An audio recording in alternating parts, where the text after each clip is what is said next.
escuchan bien? Sí, señora. Bueno, así como la invaginación que hablamos en la clase anterior, sí, fue la última clase que vimos juntos, si mal no recuerdo.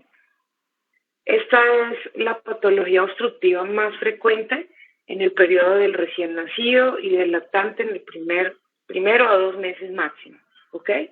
Recuerden que la invaginación era la causa obstructiva y vascular más frecuente en el lactante, que tiene un pico entre los 3 y los 9 meses, pero que puede ocurrir desde el mes hasta los 2 años o como dice, hasta el día antes de cumplir los 2 años. ¿Ok? La primaria. Esta entonces se caracteriza por, como ustedes ven acá en la pantalla, el píloro, la parte muscular se pone tan gruesa que va a protruir, digámoslo así, hacia la luz, haciendo que ella se vaya estrechando, estrechando, hasta que llega un momento donde ya no va a permitir paso de la comida. ¿Ok? Hablamos un poquito de recordando cómo es la anatomía del estómago. Recuerden que tenemos esófago, unión gastroesofágica, tenemos el fundus, ¿ok?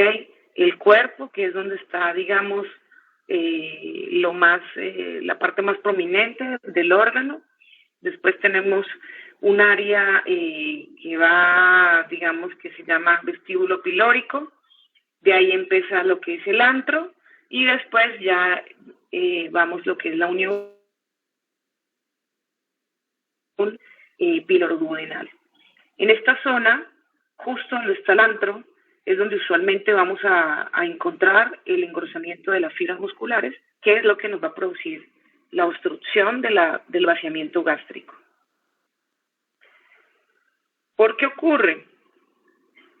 Pues digamos que, o bueno, vamos a empezar hablando qué es. Entonces, la estenosis hipertrófica es la obstrucción de la luz pilórica, secundaria a la hipertrofia de las fibras musculares y que tiene una etiología multifactorial. ¿Ok? Hay varias hipótesis. Hablamos de la predisposición genética, ¿ok? Se habla de que si la mamá o el papá tuvo píloro, pues es probable que el hijo que tenga va a tener píloro también. O sea que hay una herencia directa. Está también asociada a unas variantes de unos losis, que ahí se los nombro. También hay factores asociados como, por ejemplo, el método de alimentación. El hecho de darle fórmula al paciente, sobre todo a estos niños que por prematuridad o por problema de asfixia o sepsis neonatal tienen que terminar en una UCI. Usualmente ellos siempre, como la mamá no está en las primeras horas disponibles, sobre todo si fue cesárea, si está en recuperación, no se puede mover, pues se le dificulta ir a la UCI a alimentar al bebé. Entonces, casi siempre, si no hay disponible en el banco de leche humana, pues tienen que usar fórmula. Las fórmulas, recuerden que tienen la característica de que son hiperosmolares, es decir, son más espesas, digámoslo así, y eso hace que sea un poco más difícil de digerir para el niño, que ya de por sí tiene un sistema inmaduro, ¿verdad? Y que no tiene una buena coordinación, y lo que va a hacer que, digamos, aumente el riesgo de que el músculo pilórico se ensanche por el efecto de la hiperperistalsis. También está asociado a algunas variedades estacionales, exposición a algunos medicamentos como por ejemplo la eritromicina, porque ella tiene digamos una capacidad es procinético, ¿sí? Aumenta el peristaltismo, la manipulación de pesticidas que pueden ser teratogénicos, ¿verdad? Aunque no se sabe muy bien la acción, pero bueno, están asociados. Algunos pacientes también, por el ejemplo de la UCI, que tienen no pueden comer o están sedados porque están intubados o tienen un reflejo de succión muy lento, muy pobre por toda su condición de base. Entonces se les pone sonda para alimentación. El hecho de que la sonda quede acá transpilórico, pues va a ser una estimulación para que este músculo se ponga más reactivo. Y digamos que lo más aceptado fisiopatológicamente se habla más que todo de los péptidos gastrointestinales, es decir, como sobre todo la hipersecreción de gastrina, deficiencia del óxido nítrico y pues excesiva sustancia P, digamos que una combinación o la predominancia de alguno de estos puede también ser causa de que ese músculo se ponga más grande de lo normal.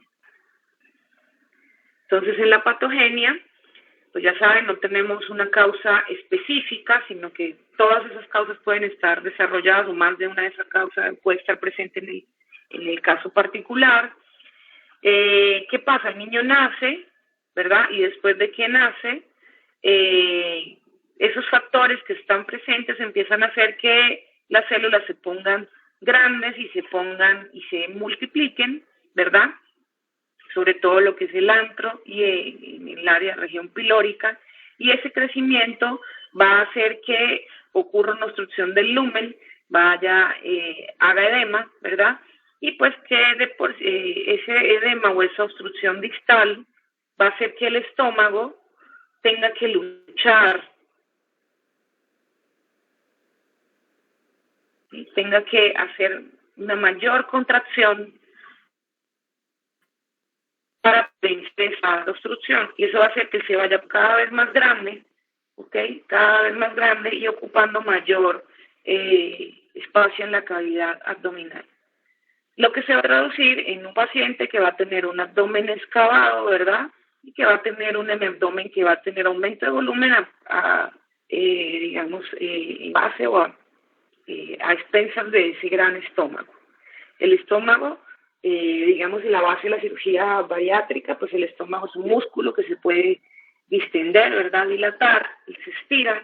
Entonces, en la cirugía bariátrica que hacemos, cortamos, ¿verdad? Hacemos una gastrotomía, quitamos un pedazo del estómago para disminuir la luz, o sea, el tamaño, y que el paciente que estaba acostumbrado a comer grandes cantidades, pues ya pueda comer poquita y eso lo obliga a adelgazar, ¿sí? Entonces, ¿por qué lo comparo? Porque en este caso va a ser, digamos, que el estómago va a pasar lo mismo que una persona que se sobrealimenta, una persona con problemas de sobrepeso u obesidad. Su capacidad gástrica aumenta y pues por lo tanto es capaz de comer grandes cantidades de comida sin problema, ¿ok? Entonces en el niño, ¿qué va a pasar? Pues él tiene un gran reservorio, pero el problema es que ese reservorio no tiene salida. Entonces al no tener salida, pues va a obligar a que tenga que salir por alguna parte y usualmente pues lo va a hacer de forma retrógrada, es decir, hacia arriba, ¿verdad? Hablando un poco de la epidemiología, pues digamos que la incidencia es alta, tenemos una tasa de 1 a 4 por cada 1000 nacidos vivos, que tiene un predominio en la raza caucásica, menor frecuencia en los niños de raza negra o raza o asiáticos. Digamos que los caucásicos pues tenemos mayor frecuencia de presentación o mayor riesgo de de tener una estenosis del píloro, y también igual que las hernias inguinales o de la pared, al igual que la invaginación y al igual que la apendicitis, los hombres tienen una mayor proporción de presentación, 4-1 con respecto a las niñas, ¿ok? Aparte de todo lo que hablamos, también hay otros factores de riesgo, como que la madre sea adolescente, ¿verdad? Esas edades extremas, pero extremas hacia abajo, o sea, muy joven, puede tener mayor riesgo que el niño tenga píloro, el paciente que sea el primogénito, sea el primer hijo, y digamos que antes, en las bibliografías anteriores, y digamos es algo de escuela que siempre se hablaba de que el píloro ocurría siempre en una madre joven, primigesta y blanca. ¿Ok? Entonces, digamos que eso todavía se cumple, no 100% en todos los casos, pero es el riesgo de que que si la mamá tuvo píloro y es su primer hijo, pues probablemente el primogénito tenga el mayor porcentaje de herencia. Y también hablan de patrones de alimentación materna, aunque eso no está muy bien definido. Entonces, el dibujo de este niño, entonces el típico niño blanco o trigueño, que va a tener vómitos que van a empezar a ser muy evidentes, ¿ok? Recuerden que siempre hay varias cosas que hay que tener en cuenta, sobre todo cuando son madres primerizas. Uno, que a veces la técnica de alimentación que usan no es buena, o sea, no tiene buen agarre, el niño traga mucho aire y eso le va a dificultar a él, o sea, o va a hacer que se llene mucho de aire y, digamos, se canse, o como se llena de aire, pues no va a poder seguir comiendo, pero no va a sentir la saciedad. Entonces va a estar un paciente irritable que todavía va a querer comer, pero va a tener una sensación de llenura que no le permite. Por eso se hace tanto énfasis en las técnicas de agarre y técnicas para el amamantamiento, ¿ok? Entonces, estos niños tienen la característica que la mamá le va a decir, el niño empieza a presentar vómitos, que son los típicos buches, ¿verdad? El buche, o sea, que es una regurgitación, pero que es pequeña, ¿sí? Casi todos los niños hacen regurgitación, como esta, que va a ser del mismo color de la leche, o un poquito más oscura. Pero el problema es que esto va a ir aumentando, y ya de ser simplemente un buche se va a convertir, entre más el píloro se ponga más grueso, pues lo que era una escasa cantidad va a ir aumentando progresivamente, y se dice que lo típico es que los buches empiecen entre las 2 semanas y ya al mes, sí, o sea, ya entre las 2 semanas y el mes son 15 días, en esos 15 días la mamá va a ver la progresión en que el vómito era poquito y ahora va a ser abundante, tanto que incluso sale como un proyectil, ¿ok? Y es capaz de agarrar, o sea, y la cantidad pues es muy evidente, o sea, prácticamente él va a vomitar todo el tetero que se come y pues el paciente va a ser un niño que todo el tiempo va a estar irritable y va a tener hambre. Entonces uno dice, pero ¿por qué si le acabo de dar la leche? Pero la mamá se da cuenta que toda la vomita, entonces es un círculo vicioso donde el paciente nunca va a tener una saciedad porque la comida no pasa, sino que toda la devuelve. Entonces eso empieza a ser un ciclo vicioso en donde el niño no va a tener una progresión de peso esperada. ¿Cuánto aumenta el niño de peso? ¿Cuánto es el promedio esperado en los primeros 4 meses? ¿Aló? ¿Están ahí o están dormidos? 15 gramos por día, doctor. ¿Sí están dormidos? ¿Cuántos? Pero súmalo al mes. ¿Cuánto es el promedio que debe aumentar un recién nacido mensual en los primeros 4 a 6 meses?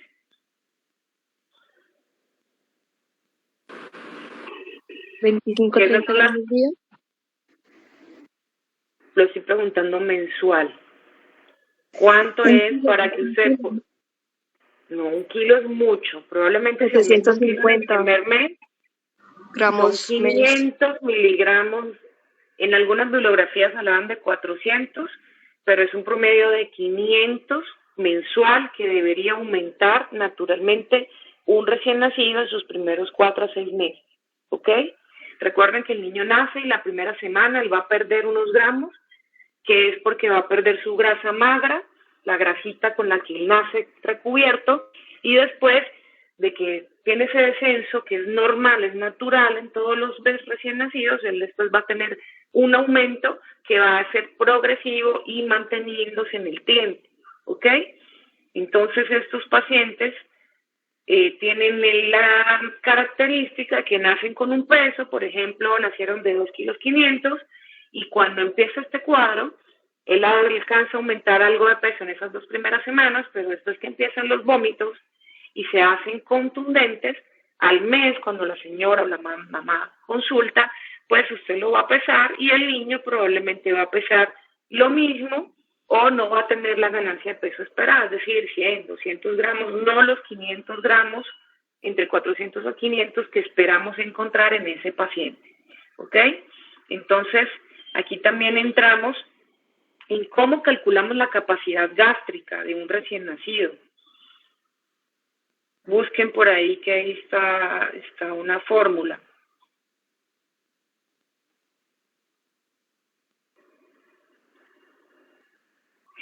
Estoy buscando yo también, que se me olvida siempre. Entonces, ¿cómo la calculamos? El peso en gramos menos 3 dividido entre 100. Entonces, el peso en gramos menos 3 y dividido entre 100. Entonces, si el niño pesa en gramos, ¿verdad? Pesa 2.000 gramos, menos 3, entonces sería 1997. Y entre 100, pues corro la coma, ¿verdad? Entonces serían 19.97, es decir, este paciente tiene la capacidad de 20 cc por toma de alimentación.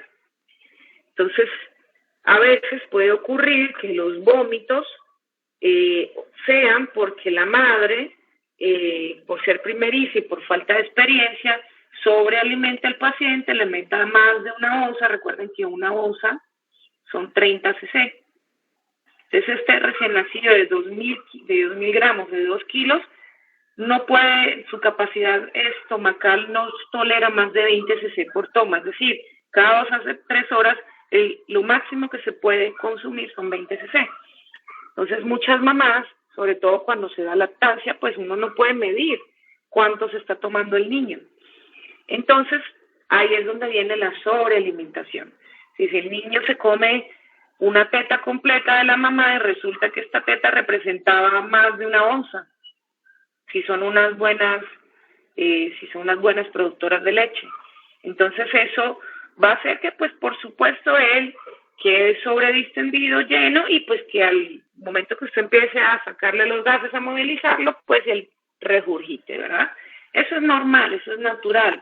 El problema es que pues ya sabemos que, tiene una sobrealimentación o una mala técnica y está comiendo más aire que teta. Eso es de las primeras cosas que uno tiene que descartar como médico general cuando la mamá consulte por vómitos.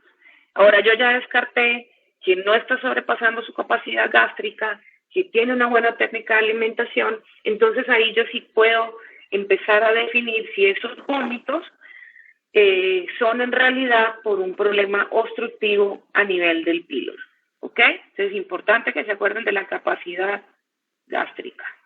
Era una G. Capacidad gástrica. Acá, capacidad gástrica. ¿Ok?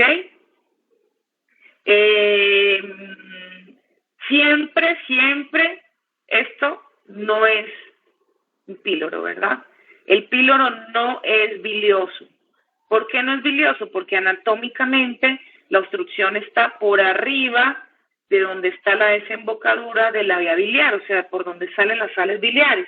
Entonces no puede teñir lo que viene del estómago, ¿verdad? Entonces por eso son vómitos que son blanquecinos y esto es característico de la enfermedad. Vómitos blanquecinos progresivos y que se llegan a convertir incluso en unos vómitos que son en proyectil. Si alguno vio la película de El Exorcista, ¿sí? La de Linda Blair, ¿se acuerdan del Exorcista? Cómo salían esos vómitos como un proyectil y le caía la película es un poquito viejita para ustedes, para su generación, pero igual la pasan por televisión de vez en cuando al que le gustan las películas de terror. Entonces es un clásico por la forma en que ponen los vómitos en la niña, ¿sí? Entonces prácticamente sale un chorro de vómito disparado casi que hasta la pared. Entonces en estos pacientes los vómitos también van a ser así. Llega un momento en que el estómago está tan reactivo y tan lleno que el músculo va a tener mucha fuerza para devolver la comida porque él ya está engrosado también de tanto, ser reservorio de la comida. En algunos niños incluso puede haber ya algo de gastritis, por tanto tiempo que pasa la comida en ese estómago, empieza pues a lesionar la mucosa y puede que haya ciertos contenido en borra de café, que entonces eso ya me indica que el cuadro está ya muy avanzado, ¿ok? Y al examen físico, ¿qué es lo primero que uno tiene que evaluar? Pues es un paciente que viene vomitando, ¿verdad? Pues obviamente va a tener algún grado de deshidratación, que puede ir de leve a moderado o severo, ¿ok? Ahí les puse los signos de deshidratación, que si el niño no orina o la orina es muy oscura y es escasa, o llora pero no tiene lágrimas, vamos a ver unos labios secos y unas manos y unos pies fríos, ¿verdad? En ese leve. Pero cuando ya la deshidratación es grave, los ojos van a estar hundidos, vamos a ver un paciente letárgico, como son recién nacidos van a tener algo de ictericia, la fontanela hundida, ¿verdad? La pérdida de peso que sea evidente, va a tener un signo del pliegue positivo, o sea, usted le estira la pielecita y eso se demora en volverse a estirar normal, así como los viejitos. Y puede incluso ya haber alteraciones neurológicas como contracciones musculares involuntarias que tienen que ver con las alteraciones electrolíticas en el niño. Entonces,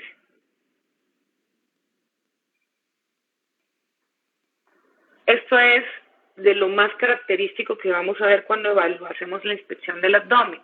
Entonces, ya nosotros verificamos, hicimos toda nuestra anamnesis, entonces, es la típica madre primeriza, adolescente, que ahorita en el último estudio que vi por ahí decía que en Colombia en los últimos años se ha aumentado el 60% de los embarazos adolescentes, que eso es una cifra sumamente preocupante porque comparado con otros países ha disminuido marcadamente el embarazo en edades tempranas, en cambio acá se ha disparado como que si, mejor dicho, el mundo se va a acabar, vamos a fornicar, ¿no?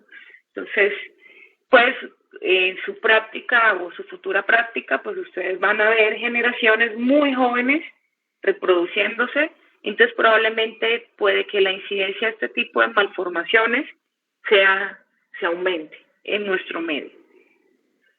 Entonces, al examen físico, la deshidratación pues va a depender qué tanta duración tenga o en qué momento consulte la mamá.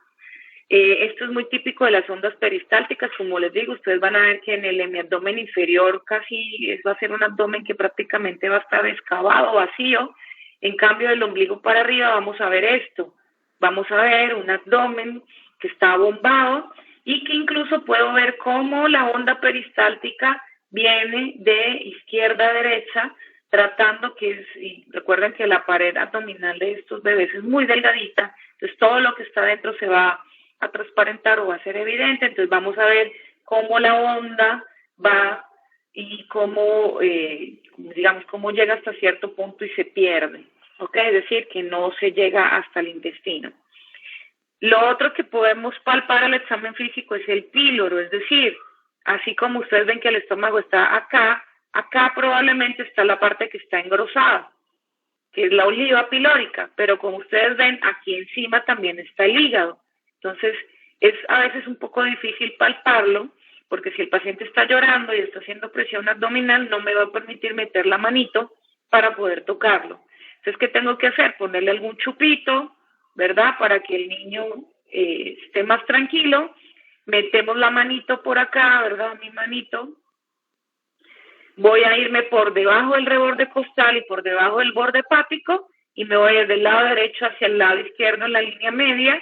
Y si yo palpo ahí una pelotica dura, pues quiere decir que estoy palpando la oliva pilórica, ¿ok? Entonces la oliva pilórica yo la voy a marcar, la voy a buscar por el lado derecho.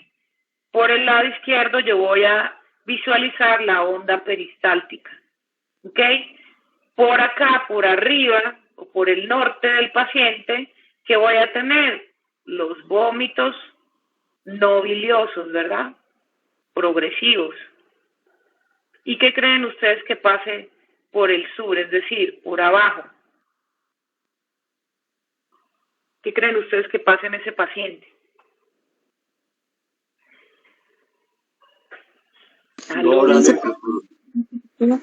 Exacto, si no hay comida que pase al intestino, lo que pasa es muy mínimo, pues las deposiciones también van a ser poquitas. Entonces son escasas o incluso cuando ya está muy avanzado son nulas. El niño prácticamente va a llevar días que no hace popó, cosa que es sumamente rara en un recién nacido, porque recuérdense que el recién nacido come y caga, come y caga. Eso es que en los primer mes prácticamente se puede gastar hasta 5 o 7 pañales al día, cosa que es lo que nos tiene llenos de basura a nivel mundial. Por eso es mejor que no se reproduzcan ahorita niños. Algún día vamos a nadar entre pañales sucios y toallas higiénicas.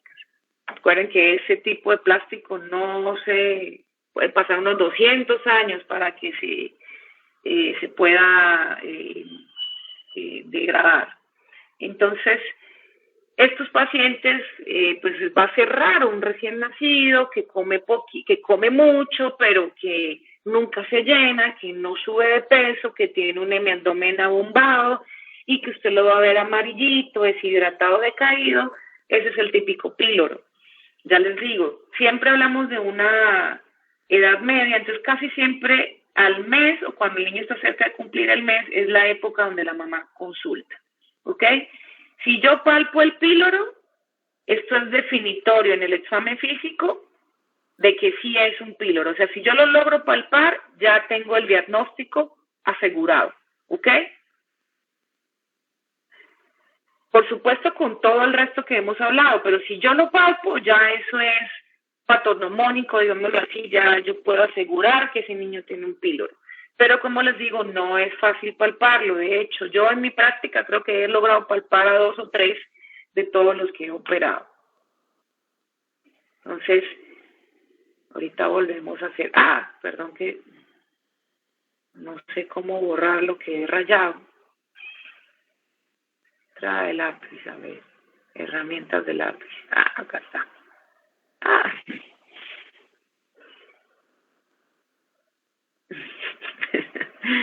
Perdón que a veces me come la...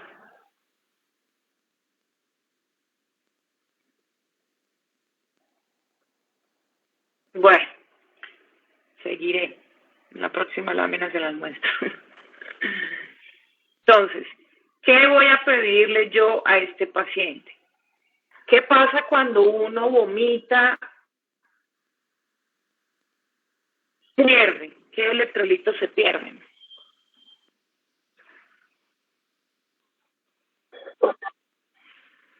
Recuerda que el potasio en mayor parte está... HCl, doctora, hidrógeno y cloro. Exactamente. Y acuérdense que el agua que perdemos, el agua con el ácido clorhídrico que botamos, que estamos perdiendo, se acompaña de sodio.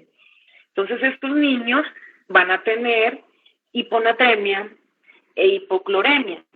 Pero esa hipocloremia va a producir, o esos vómitos acelerados van a producir una alcalosis.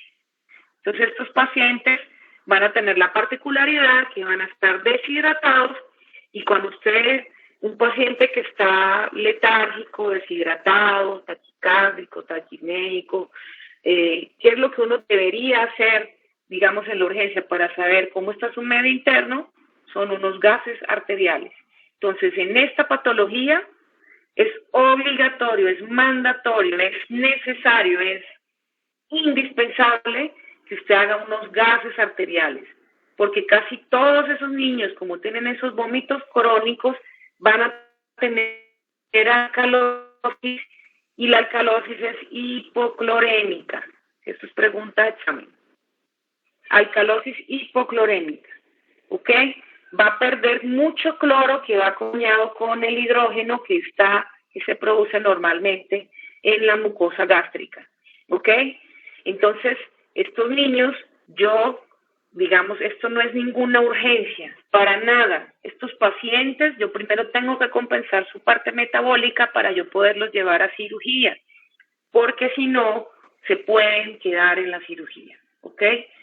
Recuerden que son recién nacidos y que aparte tienen desnutrición y que aparte tienen alteraciones hidroelectrolíticas. Entonces, si yo me llevo y le empiezo a meter anestésicos y lo opero así, pues probablemente no se va a poder estubar, va a ser una acidosis compensatoria más elevada, va a tener hipercapnia y pues se puede incluso hasta morir.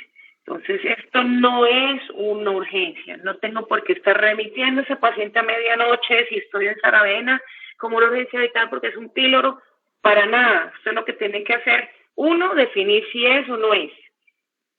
Que si por clínica no está muy concreto, puede compensar pidiendo un cuadro hemático, pidiendo una PCR, pidiendo bilirrubina, pidiendo la función renal, porque si está deshidratado tengo que ver cómo está la creatinina, ¿verdad? No estoy haciendo una insuficiencia renal prerrenal, cómo están los electrolitos, porque sé que está perdiendo muchos en el vómito, gases arteriales, que son lo que me va a definir si está en alcalosis o si está en acidosis ese paciente, un parcial de orina, porque recuerden que si este niño está en esa condición, uno en los recién nacidos no puede definir si es una infección urinaria que está haciendo sepsis.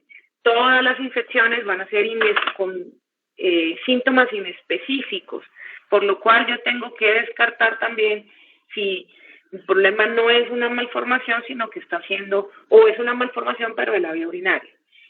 La rayos X en suspensión es la primera, digamos, estudio de imagen que vamos nosotros a realizar y vemos esta imagen característica. Vean ustedes un estómago que prácticamente ocupa toda la cavidad y uno no ve intestino, no ve más aire. Esto es típico del píloro, típico.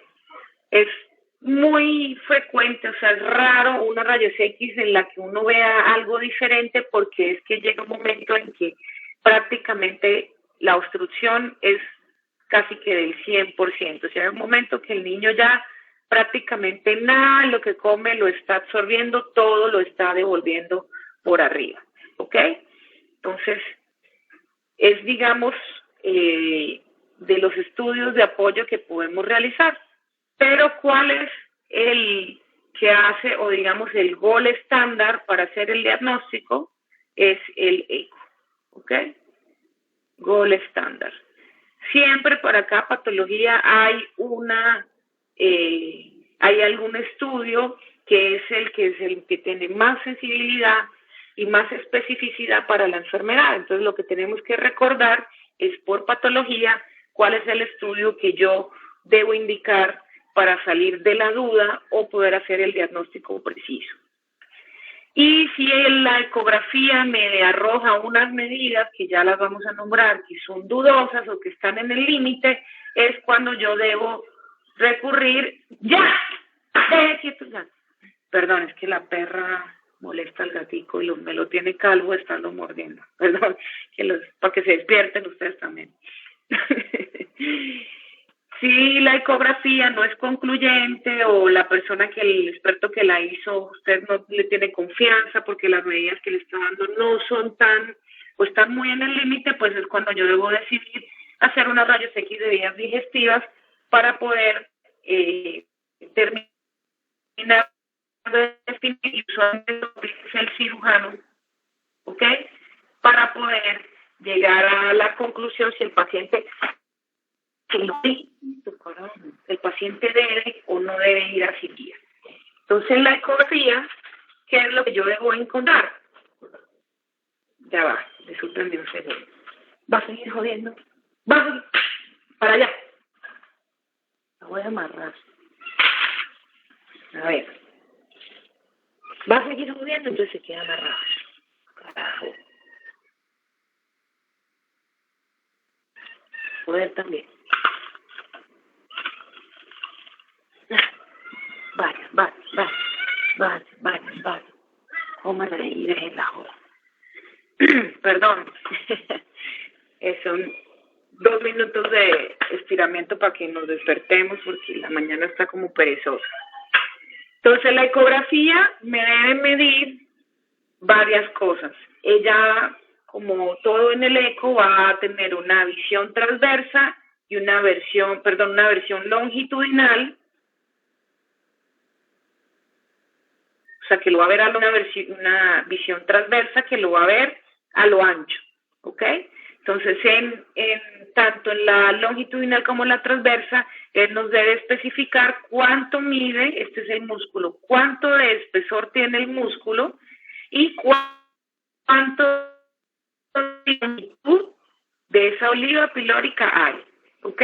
Entonces, si esto es 4 o mayor a 4, es definitor, o sea, es una medida para píloro. Y si la longitud es 16 o mayor de 16, estamos hablando de un píloro. Esto en un paciente a término, en un recién nacido a término. En un pretérmino puede estar entre 3 e incluso entre 14 la longitud, ¿ok? Entonces, y lo usual es que el ecografista me imprima la imagen para que yo pueda observar dónde está ubicado, cómo está ubicado y que lo que él está midiendo es certero. ¿Ok? Entonces recuerden estas medidas porque también son preguntas de examen.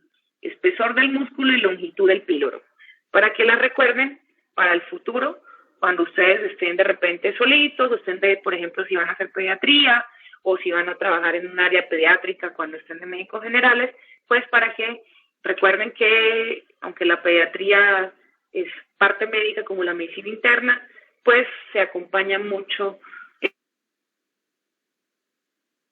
digamos que la cirugía pediátrica está mucho más presente en las patologías pediátricas, sobre todo en los recién nacidos, ¿okay? Cuando suponiendo que él me dice, que el niño está a término, pero mide 3 y este mide 14, entonces uno dice, pues están como grandecitos, igual para hacer a término y en el contexto unos vómitos, pero a veces pasa que el niño, a pesar de que tiene los vómitos, ha ganado algo de peso, la pérdida de peso no ha sido tan evidente, entonces ahí uno dice, ¿será o no será un píloro? Es donde yo tengo que hacer esto que se llama rayos X de vías digestivas. ¿Cómo lo hago? Voy a usar contraste que sea hidrosoluble, ¿ok? Es decir, que tenga iones, que permita que se absorba, porque si el niño vomita no se le vaya a ir para el pulmón y empeoremos la situación del paciente. Entonces, yo lo que voy a hacer es que le voy a dar un trago de contraste, voy a ver cómo el contraste pasa del esófago. Esta puntica es característica por el efecto que hace la unión gastroesofágica. Voy a ver cómo se llena el píloro, ¿verdad? El estómago. Y él debería vaciar rápido. O sea, si esto baja en 5 a 10 minutos, ya deberíamos estar empezando a ver cómo el contraste pasa hacia el área distal. Entonces podemos ver miren que no pasa absolutamente nada. O podemos ver esta imagen que pasa y la escasa luz que tiene se pinta y se va a hacer esa imagen como, si ustedes ven aquí, parece una manzana mordida, o si usted lo ve de lado, pareciera que aquí mete un hombro, o algunas veces se pinta un lado y otro lado que pareciera un riel de un tren. Todos esos signos son característicos de una estenosis hipertrófica del píloro. Entonces ya saben, estos rayos X de vías digestivas solamente lo hacemos en el caso de que la ecografía no sea concluyente, yo tenga duda, o el cuadro clínico no sea tan concluyente tampoco, entonces antes de decidir someterlo a una cirugía, pues yo puedo complementar con unos rayos X. ¿Ok? ¿Estamos claros hasta ahí? ¿Preguntas hasta ahí? ¿Aló? No, señora, ninguna. Bueno, este cuadro, igual que la invaginación, es muy fácil de diagnosticar. ¿Ok? Porque la edad es característica, los vómitos son característicos. Más adelante les voy a nombrar otras patologías con las que vamos a hacer diagnóstico diferencial. pero pues que son fáciles de hacer el diagnóstico. Entonces, el tratamiento. Muchas bibliografías anglosajonas, digamos, o el manejo en Estados Unidos o en países desarrollados, ellos no suspenden la alimentación, ¿verdad? Porque pues como tienen que pasar un periodo entre que el niño compensa, ¿verdad? Donde yo estoy haciendo la corrección hidroelectrolítica, pues ellos dicen que no vale la pena quitar la vía oral, porque a veces esta compensación puede durar 1 o 2 días incluso, para que el niño normalice esos valores. Entonces ellos consideran que suspender la alimentación enteral pues no es beneficioso, el paciente va a estar más irritable, va a tener, digamos, más hambre, va a estar más inquieto. Entonces nosotros acá, digamos, ¿qué hacemos? Pues si el niño está muy grave o la deshidratación es muy severa, yo coloco una sonda para vaciar estómago, ¿verdad? Para que el estómago, lo que quede de leche ahí, no lo esté regurgitando y no se lo pueda broncoaspirar, porque recuerden que una vez que el paciente entra al área donde yo estoy, ya es mi responsabilidad. O sea, lo que pase de ahí para adelante me compete y me concierne, pues me compromete. Entonces, pues digamos que si usted está solito, en un área lejos, y le llega un paciente así, usted está sospechando un píloro, pues yo lo mejor, lo que yo le recomiendo es que le ponga la sondita, que en estos casos va a ser orogástrica, ¿okay? Oro por la edad, menores de 6 meses es oro, porque ellos respiran nasal. Entonces, vaciar y así usted ve qué es lo que tiene el estómago. Entonces usted verifica, no, eso es como una leche cortada, no es bilioso, entonces eso me suma un punto más a que probablemente el problema está en el píloro, ¿ok? Y evito el riesgo de broncoaspiración.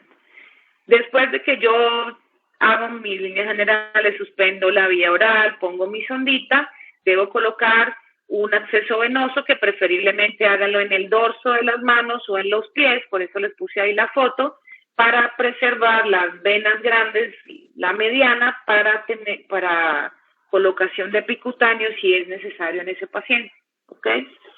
La reanimación hídrica inicial la podemos hacer con bolos que pueden ir de 10 a 20 cc.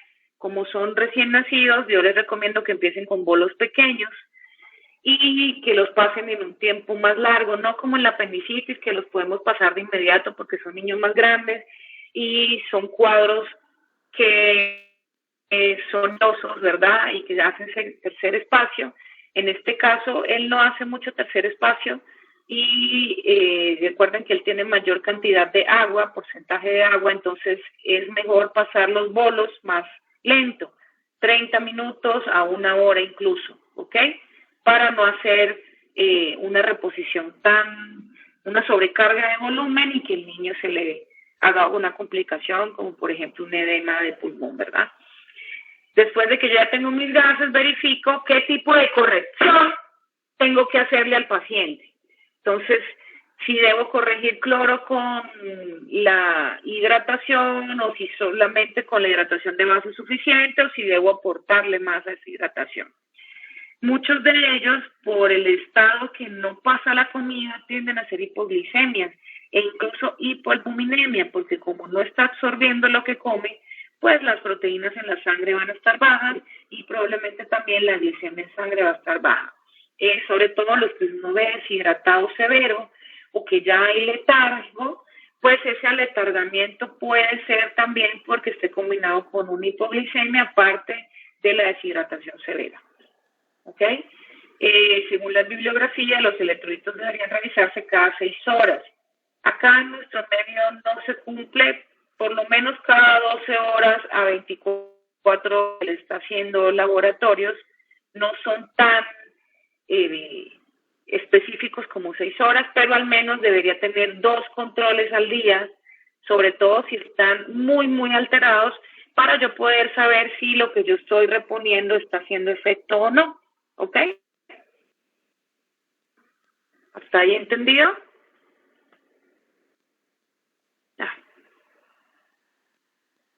El tratamiento, pues el tratamiento principal es médico, ¿ok? Ya saben. Es más, ese paciente puede durar días comiendo con sondita, con su hidratación parenteral o con su corrección de líquidos hasta que veamos que está en las mejores condiciones. No es necesario salir corriendo en estos casos, para nada. De todas las patologías, yo creo que es la que menos necesidad de operar de urgencia hay. Entonces, el niño llegó en la noche, usted lo compensó, al otro día si usted ve que los electrolitos todavía no están, pues puede esperar un día más y ya a las 48 horas de ingreso, si todo está perfecto, pues yo programo la cirugía en la mañana y lo paso temprano para operar, ¿ok?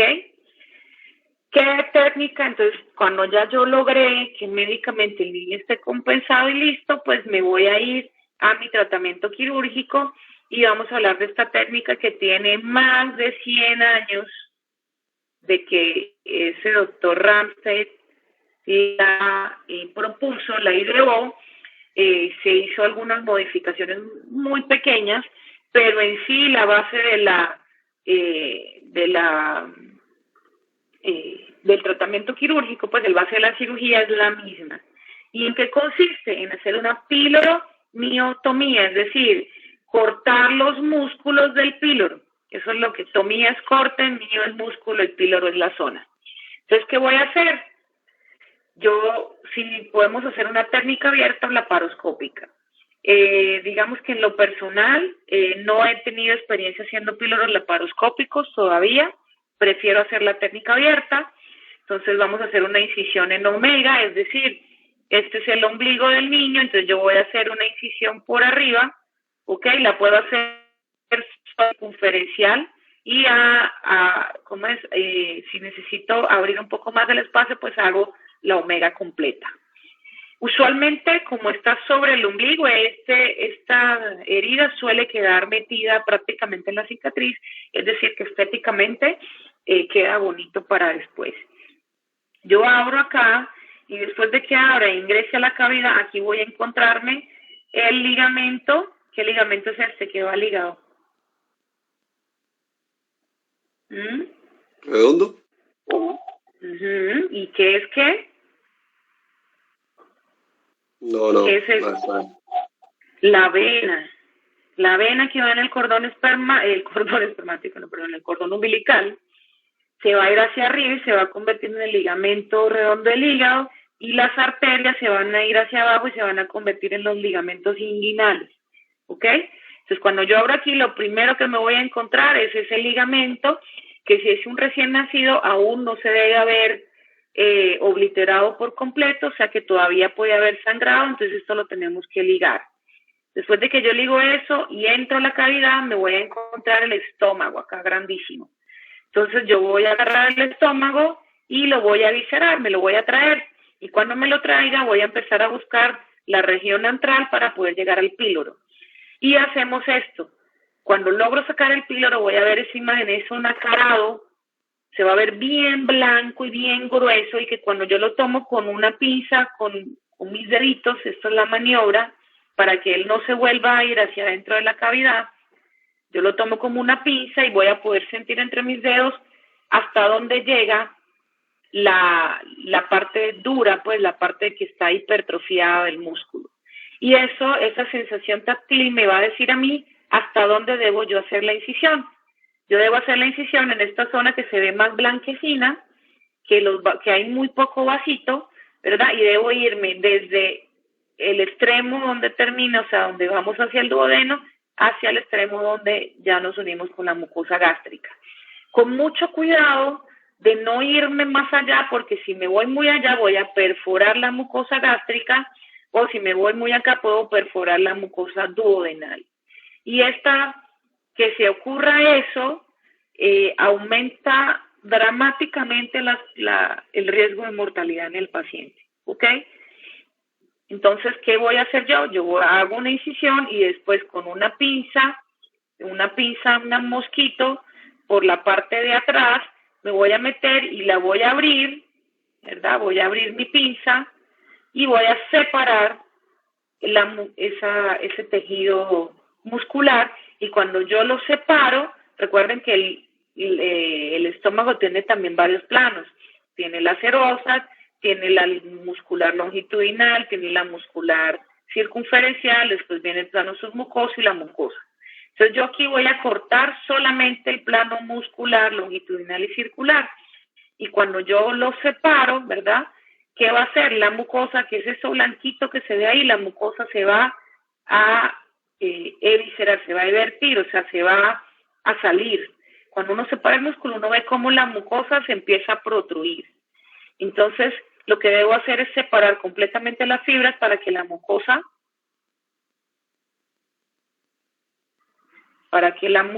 pueda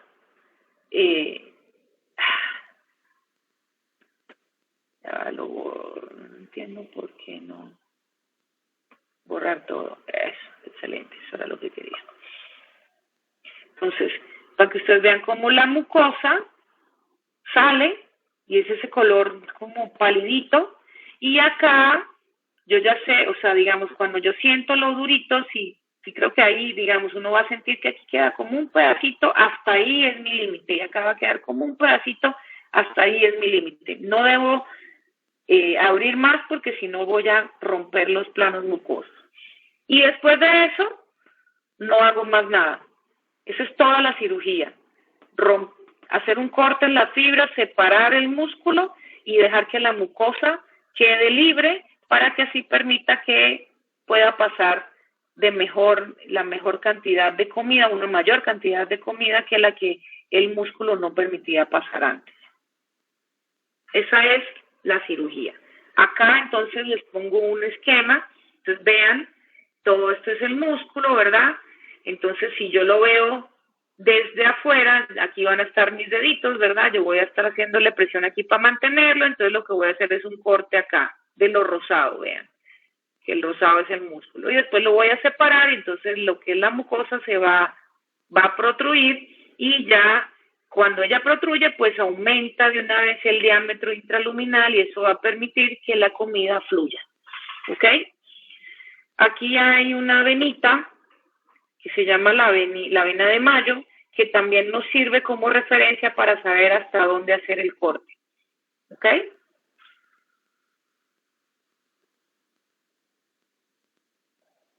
Entonces así se ve, y es tan específico porque se ve bien redondito y bien nacarado, es su característica. Ustedes van a ver que lo demás es nacarado, pero no tan blanco y tan llamativo como este. Ahora también la podemos hacer laparoscópica. El problema de la laparoscópica es que uno pierde esa sensibilidad táctil para saber hasta dónde llega lo que está durito, ¿ok? Lo que está hipertrofiado, pero pues recuerden que como aumentamos 4X, es decir, la visión está bien aumentada, pues digamos que en vez de ser un enfoque táctil va a ser un enfoque visual, que yo le voy a dar laparoscópico para saber hasta dónde hacer el corte. Creo que, pues no he visto, creo que Villamizar es el que ha hecho por ahí píldoras laparoscópicos, pero la mayoría acá en el hospital los hacemos abiertos. Cuidados quirúrgicos, pues si no hay complicación o no hay perforación, porque ojo, ¿qué pasa con esta perforación? Si yo me doy cuenta que la perfora, el momento de la cirugía la reparo, e incluso agarro un pedacito de epiplón y se lo pego ahí para que sirva como parche. El problema es cuando yo perforo y no lo veo. No lo veo. Si no lo veo, pues el paciente se va a tener una evolución muy tórpida y cuando usted lo alimente, pues se va a distender y se va a hacer una peritonitis bestial, y la mayoría de veces cuando pasa una perforación inadvertida, terminan en muerte estos niños. Entonces, digamos que hoy en día las complicaciones de una cirugía bien hecha son 0%, es decir, la tasa de mortalidad de estos pacientes es un 0%, porque esas complicaciones de perforación son muy raras, pero las muy pocas que ocurren son casi 100% mortales. Entonces, digamos que va como de un extremo a otro, ¿no? Por eso es que hay que tener un sumo cuidado cuando hago el corte o la piloromiotomía. Mucho cuidado para no lesionar lo que no debo lesionar. Si no hay complicación, a las 8 o 12 horas está comiendo, siempre, acuérdense que el estómago no se va a volver a su estado natural en esas horas, él le va a tomar días para volver, o incluso hasta meses, para volver a tener más o menos el tamaño que debería tener. Entonces, y va a tener todavía el plano mucoso engrosado, entonces tienden a vomitar los primeros 2 días, pero que ya no son vómitos en proyectil, sino son vómitos escasos que van a ir disminuyendo con el tiempo. Una vez que el niño tolere, puedo pasarle todo el manejo oral, o sea, acetaminofén, y a las 24 horas se están yendo para su casa si ya no hay ninguna otra complicación o si no se infectó y nada de eso. ¿Ok? Otros que podemos ver es que se infecte la herida, que es muy raro. Hernia incisional, es decir, cuando hay otros abordajes que no son por el ombligo en omega, sino que lo hacen acá arribita. Entonces, esos que hacen arribita tienden a hacer hernia incisional, ¿ok? O lo que también llamamos edentración, es decir, la aponeurosis se abre y permite que pues por ahí protruya el contenido abdominal. Que haya una emesis posoperatoria prolongada y eso se relaciona con una miotomía incompleta, es decir, que yo no separé bien, sino que quedaron algunas fibritas de músculo ahí, todavía ahorcando la mucosa, entonces esos pacientes, pues los vómitos van a seguir y pues ahí es donde yo tengo que plantear si tengo que reintervenir y pues la lesión duodenal.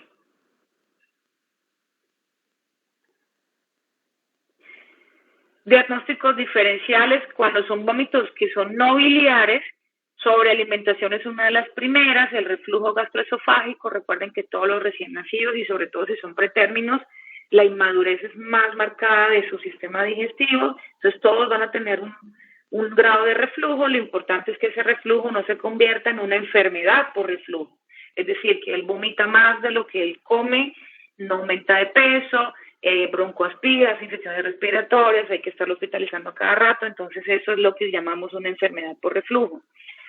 Si el niño hay niños que hacen espasmos pilóricos y hace que el espasmo, sobre todo en los pretérminos extremos, tiene estos espasmos, entonces el vaciamiento gástrico es lento y puede confundirse o llegar a pensarse en algún momento que se trate de un píloro.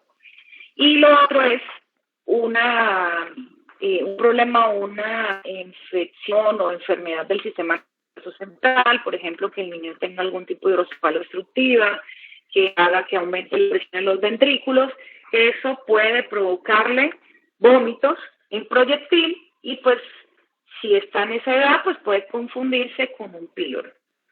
En cuanto a anomalías anatómicas, okay, estamos hablando en el otro de cosas funcionales, malformaciones o digamos causas que pueden producir esos vómitos, que haya una membrana en el antro pilórico, que es sumamente raro, y usualmente las alteraciones en el píloro, por ejemplo, una atresia del píloro, o sea, es decir, que no hay comunicación entre el píloro y el duodeno, se acompaña de una enfermedad que es la ampollosa, se me olvidó, la ampollosa o dermatitis, estos niños que tienen una alteración en toda la epidermis y usualmente las atresias pilóricas son raras porque se acompañan de enfermedad ampollosa y no sobreviven. O sea, los niños nacen pero fallecen a las horas o a los pocos días. Complicación del píloro del estómago también es sumamente raro, algún tumor congénito del estómago que también es sumamente raro. Yo tuve uno y era una cosa redonda que estaba comprimiendo el estómago, parecía que era un gemelo que se quedó pues una duplica, o sea, un gemelo que se quedó dentro del otro gemelo, digámoslo así. O que haya algún otro tipo de compresión gástrica extrínseca, como por ejemplo algún tipo de malrotación intestinal, aunque las bandas de la usualmente van desde el duodeno hacia abajo, Pero bueno, pues en medicina nunca nada es como lo pensamos. Entonces ahí hablamos de lo que les hablaba de la ventaja cosmética. Entonces miren, este niño se ingresó por el glue, vean que prácticamente ni se nota la incisión. Y acá les puse un abordaje diagnóstico, un neonato no está obstruido, sí, o sea, no tiene síntomas de obstrucción intestinal, pero tiene síntomas gastrointestinales. Yo debo pensar, por ejemplo, en una enterocolitis, en un reflujo gastroesofágico o un reflujo fisiológico, u otros problemas como el espasmo del píloro. Si no tiene síntomas gastrointestinales, puede empezar en una enfermedad del sistema nervioso central o renal o una sepsis o un problema metabólico, ¿verdad?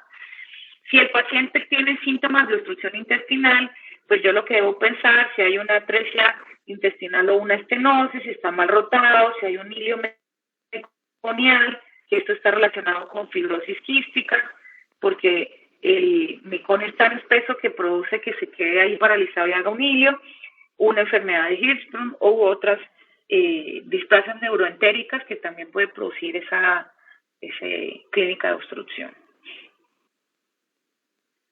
Bueno, ¿preguntas o dudas? ¿Aló? ¿Aló?